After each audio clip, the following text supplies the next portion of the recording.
Assalamualaikum warahmatullahi wabarakatuh. Kepada yang terhormat Bapak Ajodian Yusan di KMPD, selaku dosen pengampu mata kuliah Islam dan Lingkungan Hidup, kami di sini akan memaparkan materi PPT kami yang berjudul Pembentukan Alam Semesta Ditinjau dari Sudut Pandang Islam dan Sains. Kami dari kelompok 7 yang beranggotakan 3 orang, yaitu Rohayati, Adesia Kusni, dan Nurida Widiani. Baiklah, langsung saja masuk pada materi yang pertama, yaitu pembentukan alam semesta ditinjau dari sudut pandang Islam, dan yang kedua, pembentukan alam semesta ditinjau dari sudut pandang sains. Saya Rohayati akan memaparkan poin 1 dan 2 pada PPT, yaitu yang pertama, pembentukan alam semesta ditinjau dari sudut pandang Islam.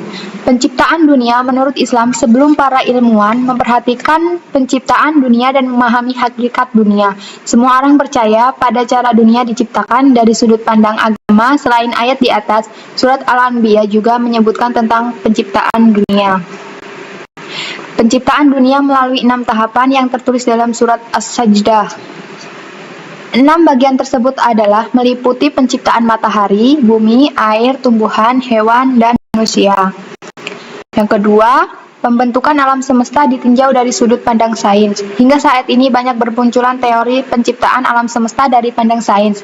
Teori tersebut diantaranya adalah teori nebula, teori planetesimal, teori bintang kembar, dan teori protoplanet. Dikutip dari 1000 pena fisika terbitan penerbit Erlangga.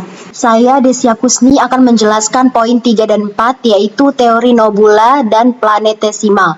Yang pertama, teori nebula. Teori nebula disebut juga sebagai teori kabut. Pada zaman dahulu diperkirakan bahwa partikel atmosfer alam semesta tersusun dari helium dan hidrogen yang membentuk lingkaran.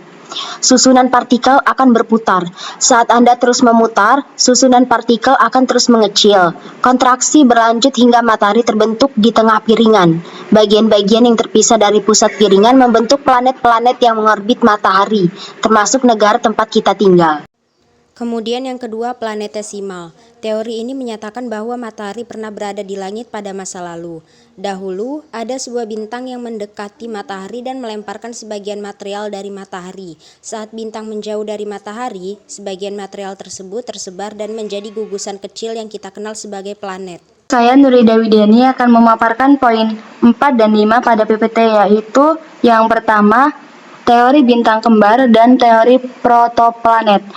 Teori bintang kembar, beberapa ilmuwan percaya bahwa matahari dulunya adalah bintang biner. Salah satu bintang akhirnya meledak dan terbakar. Potongan-potongan tersebut mengelilingi matahari yang belum meledak dan membentuk planet.